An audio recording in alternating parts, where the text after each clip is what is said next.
Okay, when I'm not a doctor by day, I'm a DJ by night. I actually have a single called Molo Molo. I stumbled into the DJing because Ms. Charlotte at the back over there and Mr. Malvi helped us with the community outreach program in Kailicha one day. And while we were there, one of the musicians asked us to add value in what they're trying to do. And we said they wanted to do hip hop in their mother tongue. And we said, oh, we're all for it. Let's be true to our roots. I'm from the rural Mkangiso. Don't try Google Mkangiso because it's not on the maps. Google Maps hasn't even gotten to Mkangiso. That's why I'm back at the Eastern Cape to try add value. So we did add value and we were helping them to do demos because they were trying to rhyme and the quality of their demos was very bad. So I said, why don't we do videos for you with subtitles? Rather, you have a high quality music video as a single, and then you can take it to TV stations and they can play it with subtitles. Then maybe you get a head start to start raising your funding. And I ended up being the DJ of the project, and now I am a DJ with a single.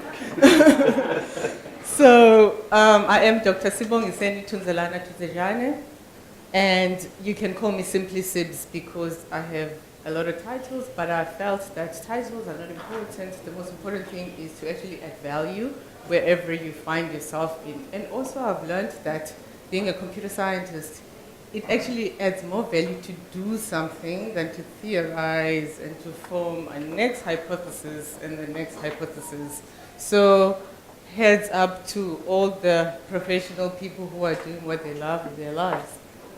So these are our companies. We started off as Flavor Light Innovations, and now we have been getting a lot of interest from international companies. We've just started and we've just launched a new company in Silicon Valley in San Francisco in April, and we had just come back from the Scottish International Week and we're going to hopefully Nairobi and Dubai next year. So now we're trying to become FLI Global, more serious, more bringing ourselves towards ourselves. And our middle company called Neotech Experts, this is where we use big data analytics for the aerospace, maritime, and defense sector, where we're trying to see how can we use artificial intelligence in the industry 4.0 for the sector. Sometimes the captains and the ships, they go to Antarctica or various destinations, but there are various weather conditions. There's ice, there's different. How can we use the data that they have to help them predict or to help them prevent challenges and risks that they may overcome? So we're busy trying to embark on this. So we thought let's form a company for that because the sector is very different to what we've been working on in the past. And then Lovolution is our love revolution, where we give back in the rural areas, in the townships where we come from, and we help the young ones to think that they can do postgrad studies and they can be anything they want to be. They don't have to be a doctor or a lawyer. What is their strength? Based, if you're short, please don't try enter Miss Universe because it's not going to work. So look at your capability, look at your strengths, and see what you see fit. I started my company with my sister, Unati Tutejane, and now we get into big data. People get intimidated by this terminology, but you'll find that you know what big data is, but sometimes you're not aware. So let's just clarify and demystify. So what is big data? Big data is actually, now you have emails, you've got videos, you've got text, you've got photos. The data has become various information, and the data has become big. So the size of a video, if you're trying to send a movie to a friend, you can now via WeTransfer in seconds, but then the speed of your internet connectivity, your infrastructure will play a role. So big data, we call it the 10 V's of big data, speaks to things like volume, and there are various sizes now of data. It varies in kind of formulation. And also, you want to make sure that the data that you have is true, is correct, is the updated version. So the veracity of the data becomes very important in what you're trying to do. And then also, you speak to vocabulary. when you are public speakers and you're going to different audiences, you want to simplify your content. I don't want to sit here and talk about C++ and JavaScript and Python. It's not helping anyone. We want to speak in a simplified language based on the audience and what you're speaking about. And also, the data is now vague. You don't know what type of it. There's a bridge between motion data and still data. That's the nature of big data that we have. Also, is the data that you're giving to people useful? Can you formulate information that's meaningful, that can help someone solve a problem? So that's another characteristic of a big data. And also variability, we had spoken about that. And also, where are you? Location, location, location. Even in data, you also have venue. So the context, where do you store your data? Is it in the cloud now? Is it in the USB? Where is the data situated? Because you want to access it when you need it and use it for what you need. Does it have integrity? And also, now data is classified in various ways. You have confidential data, you have private data. You want to encrypt the data that's private, people's personal information, credit card information, their ID numbers. When you start filling in forms online, you want that data to be encrypted. So if you have a website as a speaker, do people pay for things on your website? Are you encrypting their details so that you don't breach the Personal of Private Information Act? So as public speakers, I believe some of you have digital footprint. So are you ensuring that the people you're speaking to, their data is safe, and also it's safe from cyber attacks as well? So the cyber threats that are out there, is your data secure? Are your people's data, your audience who follow you, who subscribe to what you do, secure?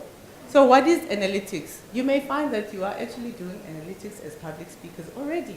So after you speak, you want to reflect, how did I do? That thinking about the processes that you take to actually do and deliver the speech that you're going to deliver, it's also called analytics. So that analysis, some people have qualitative analytics, some people have quantitative analytics. So the quality of your speech, things that are softer, the metrics that you judge, whether it's softer, or the numbers. So it doesn't have to be either or, it could be a combination. So again, you find that you are actually doing analytics. So people don't have to intimidate you. So now, what are the benefits of actually using big data analytics as a professional speaker? So there are tools that are out there that are for free. For example, Google Analytics. I was fortunate in my studies when I was doing a PhD with an exchange program in Canada to spend 2 months at Google head office in Silicon Valley, San Francisco. So I said, when I left South Africa, I'm like, I want to go to Google. And I'm like, who's taking you to Google? Like, the South African embassy couldn't get me in, the American embassy couldn't get me in. Fortunately for me, I won a competition for the top 12 women university in South Africa. And when I got to America, they said, so what are you going to do? And I'm like, I'm going to go to Google. They said, but the competition didn't say you're going to win going to Google. But fortunately, in speaking to women in America, one of them had a friend who worked there, and they managed to smuggle me in. The NDAs I had to sign, the non-disclosure that I'm not going to say anything about what happened. But now the information has become public information, and it's been long. It was in 2008 then. So the benefits as a speaker that you could have is that when you use these tools, such as Google Analytics, which is free, and also you use it with Google Tag Manager and Google AdWords, you can collate the people who engage with your website and the people who engage with your social media links. So you take all that data and put in these tools. The tool does all the analysis for you, and it gives you graphs, and it tells you what time people engage, where they're coming from. So you want to plan better for your next speaking arrangement, or if you're doing your year plan, and you're seeing it, you have a huge concentration of people in Europe, or in Scotland, or someplace. If you were not aware of the geospatial reports that exist for free, you wouldn't know that you are following from all over the world. Now you can start thinking broader than you are thinking.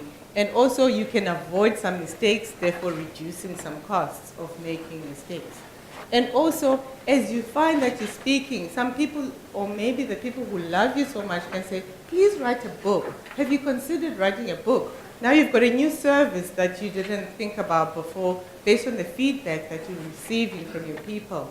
And also you can also do surveys after you speak, and then you collate all that data and try to make meaning and address some of the suggestions and the comments from the people. So, and also with big data analytics, because it's so voluminous, you want to convey it in graphs, in visuals. You don't want to have presentations with gazillion text. People just want to look and listen now. They don't want to read small little things. People want something engaging, something fresh, something with color. So you can get that feedback and start using these tools. They create graphs for you. You have business intelligence tools that are out there for you to actually utilize as speakers based on your own data. So you've realized that you've got this important and powerful device that some of us have one or two, the mobile phone. So there's something called mobile analytics. So you've got your WhatsApp messages from your audiences, from your clients. Now you can take all that data and start making meaning out of it. So now you can start using the phone to its best capability and capacity. Some of us don't even use some of the features that we have. I mean, some of our friends would sit and start saying, Siri, I want to go to the movies, and start using the Siri feature. It actually works. So you program it and you teach it how to start dialing phones for you, to start searching things for you. So you can do that also for your speaking arrangements. There's something called advanced data analytics, which is data science. It goes very in-depth, and then you're starting to use statistical tools which are available. Again, you don't have to be an expert. You can use your web designers, your graphic designers, your marketing team, and you can reach the insights and the analytics from those tools. And in conclusion and in summary is that don't stop using the data that you already have. Try to classify it, try to find patterns, try to see what meaning, try to reflect. The starting point is reflection.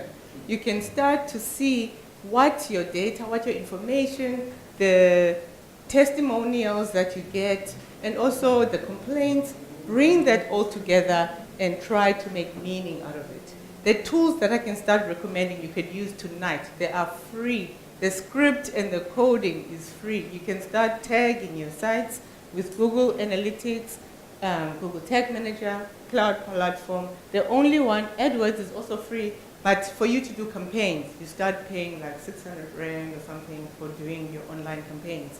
But it's for a short time, it could be for a week, for a month, but it's not an ongoing thing. And SurveyMonkey for your surveys after you speak, again, it's for free. So there's a lot of freeware that's credible that also doesn't share your data with the universe. So it becomes important that you use what you can today to improve your speaking engagement and also to get feedback to grow to the next level. These are the companies that we've added value to, and these are some of the people we've affiliated with.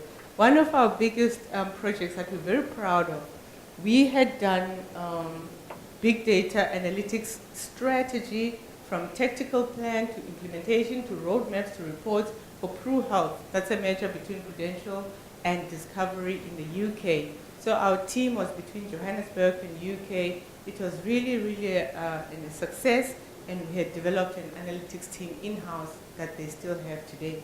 And Santam, we've done the same thing. And we are just now, we just got a contract with the Department of Defense just to do basic computing and innovative stuff for the maritime sector. Thank you very much.